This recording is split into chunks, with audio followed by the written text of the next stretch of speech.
Når nu jeg ikke selv kan stå hjemme i dit eget køkken og lave mad til dig, så kan du i det mindste få min menu og selv gøre det sidste. Jeg har gjort mig rigtig umage for at lave noget skønt mad til dig, som både smager af meget og som helt sikkert mætter. Så når du nu får min kasse her sammen med Chef Made, så er der rigelig mad til dig og dine gæster. Når du åbner kassen, så er det første du møder, det er faktisk en lille velkomst fra mig, en lille hilsen. Og når du vender den om, så er der en beskrivelse af alle retterne her, og en QR-kode hernede, hvor du kommer ind til den film, som vi er ved at lave nu. Så beskrivelsen af retterne får du ved at kigge ind på QR-koden. Det du modtager nede i kassen, det er de her 3 retter, og de er opdelt i farvekoder, så du kan kigge på den hvide for forret, den sorte for hovedret og den grønne for desserten. Og vær opmærksom på, at dem med blå markader på, hvis ikke lige du skal spise menuen her den første dag, hvor du modtager kassen, så sæt lige dem med grønne eller med blå markader på ind i køleskabet. Det første, jeg vil gøre nu her, når vi tømmer kassen, det er at sætte dem op på dit køkkenbord, men holdt i de enkelte retter her. Så du holder forret for sig, hovedret for sig og dessert for sig. Så det er meget, meget simpelt og nemt at gå til og overskueligt at kigge på. Så lad os tømme kassen her og sætte forretten for sig. Så alle dem med hvide markader på, sætter jeg lige op på bordet. Prøv lige at se, hvor lidt det fylder det her. Der er et minimum af skrald her. Sådan noget. Når vi er færdige, så har du en lille stak bøtter, som skal i skraldespanden. Det er meget, meget simpelt. Noget andet, jeg er ret stolt af, det er så fedt af den her menu. Du skal ikke stege noget, du skal ikke skære noget. Jeg har gjort det hele for dig, så vi skal ikke engang bruge et skærebræt. Det eneste, jeg vil råde dig til at tage frem, det er et par små kasseroller eller 3, og nogle skeer, som du skal bruge, når du anretter. Det er det. En lille skål måske, fordi vi skal marinere en salat lige om lidt. Andet skal vi ikke bruge. Jeg tager alt til forretten over på bordet her, og så tager vi simpelthen en ret ad gangen. Så hele stakken fra forretten og vores små kuvertbrød. Det er det, vi har her. Breder det lige ud for dig. Åbner, så du kan se. Prøv at se, de her ting, du skal bruge til forretten, det er selvfølgelig fisken, der er hovedrollen her. Den ligger bevidst på bagepapir, farceret torsk. Og så er der en kål her af palmekål og mizunasalat og dild. Og muslingecremen i skålen her ved siden af, eller i bøtten ved siden af. Når alle bøtterne her er åbnet, klar til forretten, så tænder du ovnen på 70 grader varm luft, hvis den kan, og tager en bageplade frem. Nu har jeg sådan en plade i ovnen her. Men en plade og ovnen på 70 grader. Når du tager fisken herover, så er det virkelig, virkelig simpelt. Jeg har foldet bagepapiret, så du faktisk bare kan løfte det op og sætte det over på din bageplade. Nemmere bliver det ikke. Du skal ikke tænke på at have bagepapir i skuffen. Så fisken skal ligge her i terrinerene, og de er helt saftige. Og det du skal vide, det er jo færdigt tilberedt. Nu skal de bare varmes nænsomt. Når fisken ligger på pladerne op, så åbner du lige de små kuvertbrød. Og dem må du faktisk godt give en lille bitte smule vand på overfladen her. Det giver en ekstra dejlig skorpe. Så kort under vandhanen, sæt den op på bagepapiret ved siden af fisken.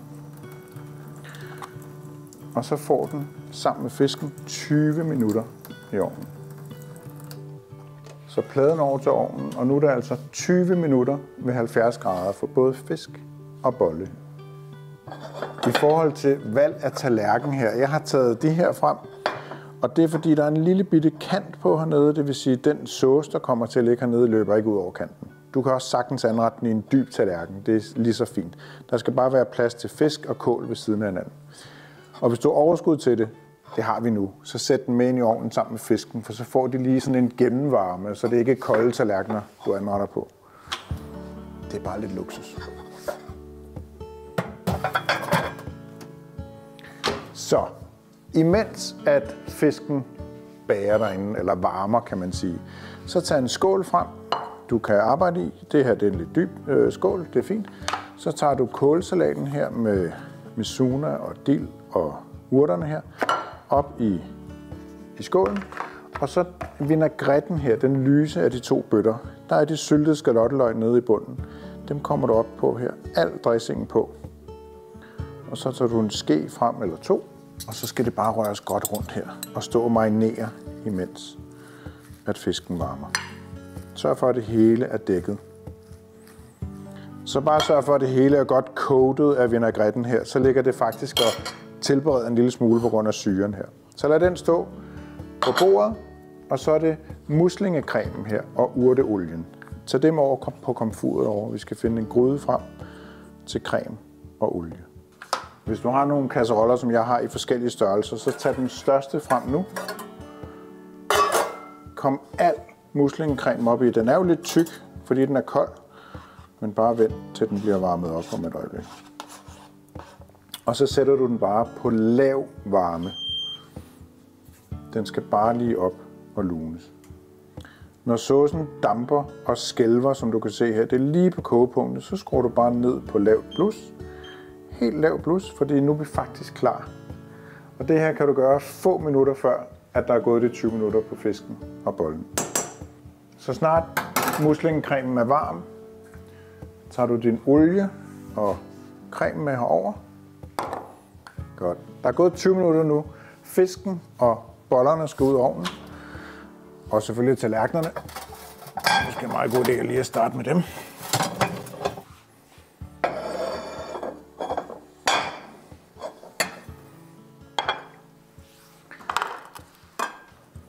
Jeg vil nok sætte kuvertbollerne ind på en lille fad eller en brødkurv ind på bordet. De er lune og lækre og har lige fået lidt spændstighed.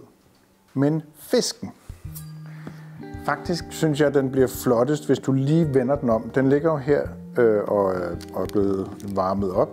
Hvis du vender den om, inden du anretter den, så får den en rigtig flot, glinsende overflade. Og prøv at bemærke, at jeg lægger den lidt til venstre, eller i hvert fald til den ene side fra midten, så midten af tallerkenen er ud fra siden af fisken. Så vend den om, løfte den over på tallerkenen, lige til den ene side fra midten. Kålen er det næste, der kommer på. Sørg for, at det, som sagt, det hele er dækket.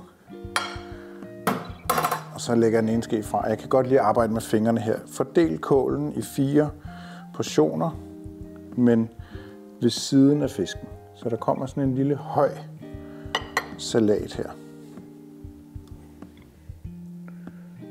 4 gange fisk og 4 gange kål.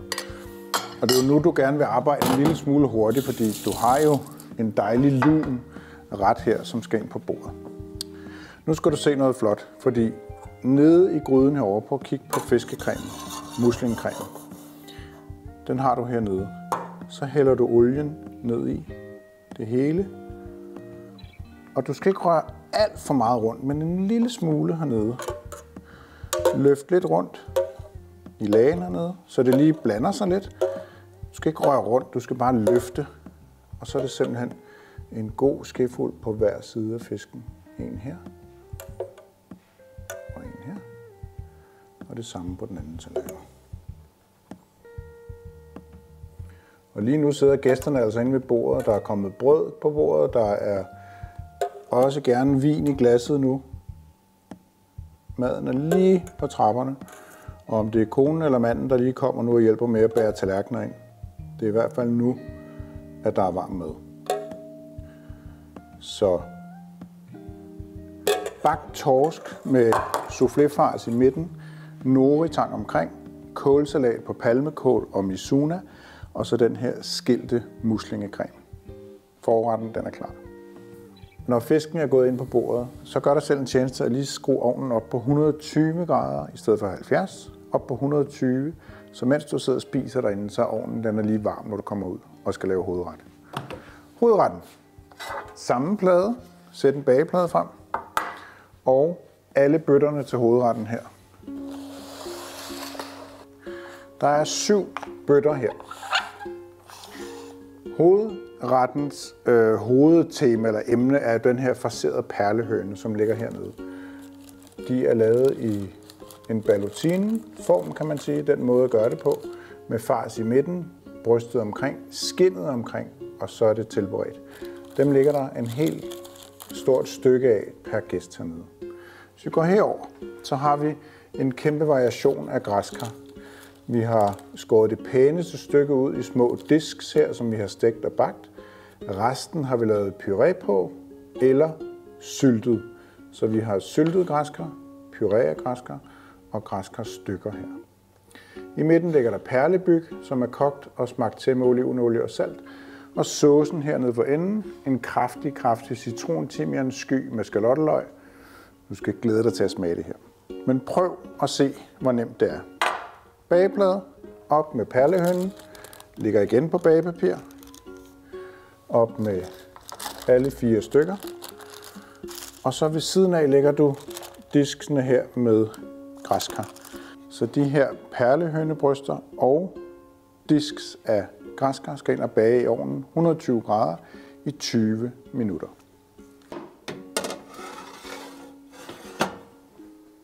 Skulle vi lige sætte tallerkenerne med ind igen? Bare fordi vi kan.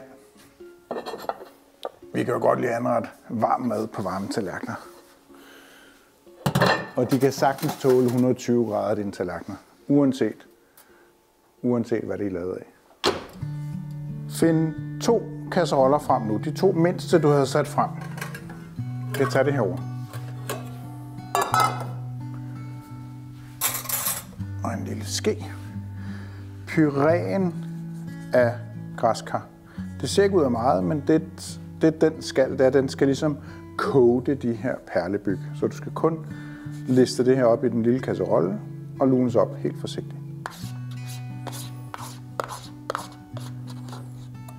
Bare lad skeen blive nede i gryden, fordi den vil du gerne røre lidt rundt med, imens det varmer op.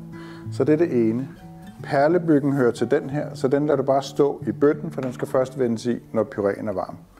I den anden gryde skal vi have saucen op i. Jeg tager en ske mere.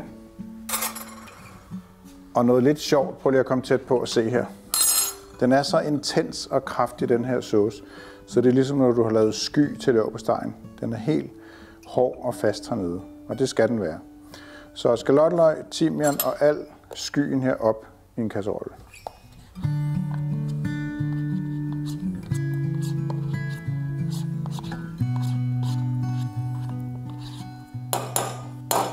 Det siger næsten sig selv, men saucen skal bare lige op og simre, og så er den fuldstændig klar. Vi har jo de her 20 minutter endnu. Der er måske gået 2 minutter med at gøre det, jeg har gjort her. Så der er rigtig god tid til at nu som gæsterne få et ekstra glas vin, for vi er fuldstændig klar med det her. Det skal kun lige lunes op. Jeg har gjort mig umage for at smage det her til, som jeg synes, det skal smage med salt og peber og syre og fedme, og den balance, jeg synes, det skal have. Er du ikke enig, så kan du lige smage på det og give det lidt salt og lidt peber, hvis det er det, du synes, det mangler. Men vi har gjort os rigtig umage for at få det her til at smage godt. Lad os bære kasserollerne over på komfuret og lade resten stå her, for vi skal bruge det, når vi anretter. Den er jo lidt tykkere, når den er kold, men lige så snart, at den er lunet op, så bliver den lidt mere cremet i konsistensen. I og med, at der ikke er sindssygt meget i gryden af den her puré, så må du godt være lidt over den med din ske. Lune den op under middelvarme, jævn omrøring, og lige så snart du kan se, nu pipler det på bunden, og den er lun og lækker, så stopper du bare. Og tager den væk fra varmen her.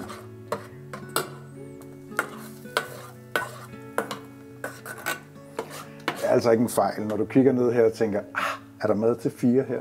Men det er der faktisk. Når det bliver vendt sammen med perlebyggen og kommer på tallerkenen, og du får smagt det hele, så jeg lover dig, at du går ikke sulten fra bordet. Nu kan du se, nu er den lun og lækker og dejlig. Så tager du en ske, og så tager du 6 store, flotte spiseskeer perlebyg ned i gryden her. Jeg kan se, at det passer faktisk præcis med det, jeg har sendt med til dig her. Så al perlebyggen, inklusiv olivenolie og salt, med op i kasserollen. Sådan. Sæt den helt ned på lavt blus. Hvis dit komfur kan stå på 1, så gør det. Saucen herovre, den skal bare op og snurre, og på samme måde her. Du kan se, hvor tyk den er nu her. Og lige så snart den får noget varme fra komfuret, jamen så smelter det ud og bliver dejligt. Og den skal bare op og simre.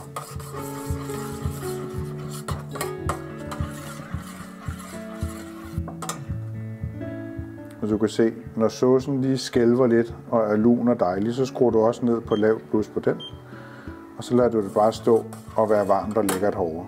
Så nu er der gået 20 minutter, så nu skal perlehøne og græskar og tallerkener ud af ovnen. Og her er, skal jeg sætte den her, så kan du bedre se.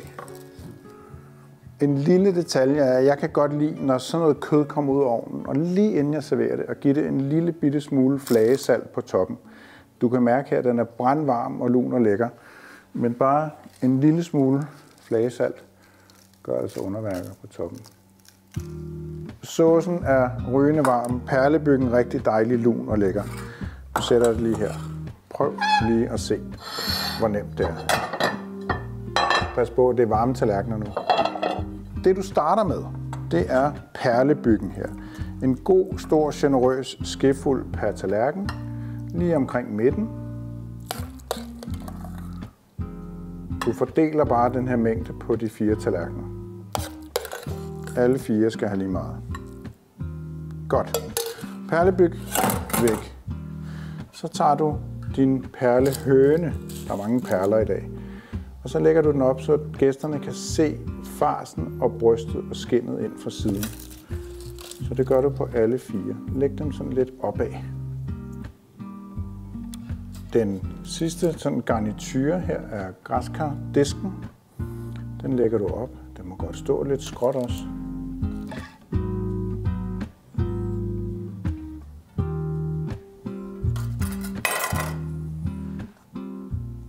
Bøtten her med det syltede græskar kan du sætte i midten her, og så skal du simpelthen bare have fordelt de her små sylt af græskar i det naturlige sådan mellemrum, der er herovre i siden.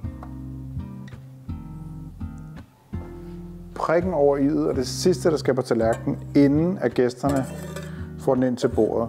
Lige nu er der skænke rødvin. Igen nu skal du bruge dine bedste hænder som tjener til at komme nu, og du vil godt komme lidt sauce på skindet af fuglen her og ned over det hele. De her meget kraftige dråber her af timiansky er meget, meget kraftigt i smagen. Kør dem bare oven på skindet, så falder det helt naturligt ned til hvor det skal være.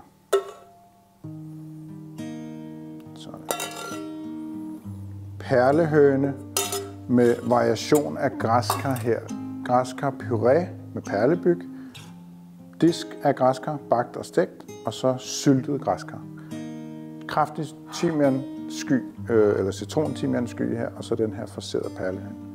Nu skal det ind, for nu er det varmt. Både tallerkener og mad. Jeg er helt sikker på, at folk inde ved bordet nu, de er ikke sultne mere, men det er tid til dessert, og jeg har gjort mig rigtig umage for at lave en flot, præsentabel dessert, som har lidt håndværk i sig, men samtidig, når du spiser den, så er du ikke i tvivl om, at det er høj smag, og der er masser af teknik bag den her ret her, men den har du selv serveret for dine gæster.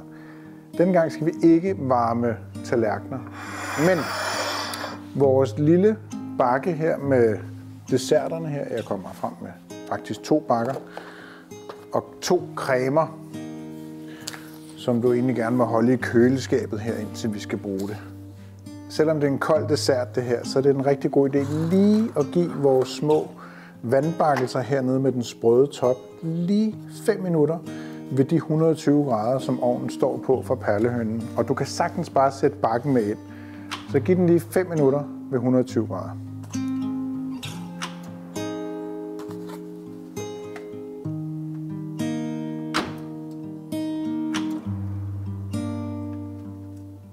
Det her må du godt have gjort lige i hvert fald for 10 minutter siden, sådan så de ikke står og er varme nu, for vi skal fylde den med 2 kolde cremer.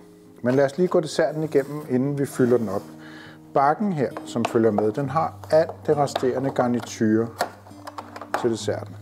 Og en skøn variation af pære. Her er bagt pærepuré, helt karamelliseret, syltet pære hernede, så er der krystalliseret hvid chokolade og et lille støv af citronverbena. Så smag, struktur og virkelig fart på dybde og sødme i den her ret. 2 ting til at anrette den her dessert med, og det er en ske og en saks. Fordi vi skal have hul på de her 2 sprøjteposer. Og i virkeligheden kan jeg gøre det rigtig nemt for dig, som ser derude, at sætte de her 4 tallerkener op. Og de er bare kolde jo. Og det du skal nu, det er, at du skal tage din saks og din sprøjtepose med den gule sådan curd, den der hedder yuzu curd hernede. Klip et lille hul herop, ikke mere end sådan en centimeters penge, hullet hernede. Og du kan også lige så godt klippe med det samme i din kagecreme. På samme måde et hul på cirka 1 centimeter. Så nu har du creme, og nu har du curd. Så det du gør, det er, at du tager dine vandbakkelser, og du kan se, at vi har også anstrengt os for at lave et hul til dig, så du skal simpelthen ikke tænke på andet end at holde din vandbakkelse, tage din sprøjtepose, og så skal du sprøjte cirka en god spiseskefuld ned i hernede. Når du har fyldt den i, så tager du kagecremen, og så fylder du den helt op. Og det må godt komme lidt ud over og frose lidt. Så fyld den helt op med creme, til det begynder at kigge ud på kanten her som her. Og det gør ikke noget, det fedter lidt, som jeg gør her. Og så tager du den her tunge, fyldige vandbakkelse nu og lægger ned på tallerkenen. Og læg den over i den ene side. En god spiskefuld.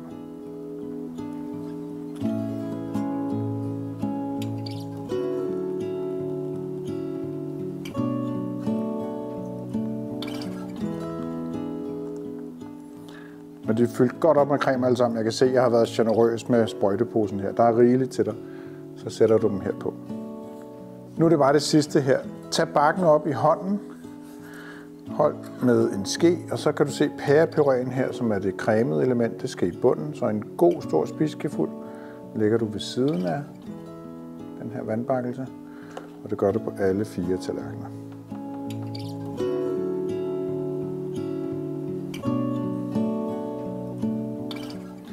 Og herfra er det altså fingermad. Fingrene ned, tag 4 små kugler pære. Du kan bruge en ske, hvis du ikke vil. Og læg dem oven på puréen herovre på alle 4 tallerkener. Det kan godt være, at jeg lige tager en ske alligevel til det sidste her. Prøv at se. Krystalliseret hvid chokolade. Tag en halv spiseskefuld herop på hver puré og kør det bare lidt ud over det hele. Lidt frem og tilbage. Du kan godt gøre dig umage her. Lidt frem og tilbage. Sådan.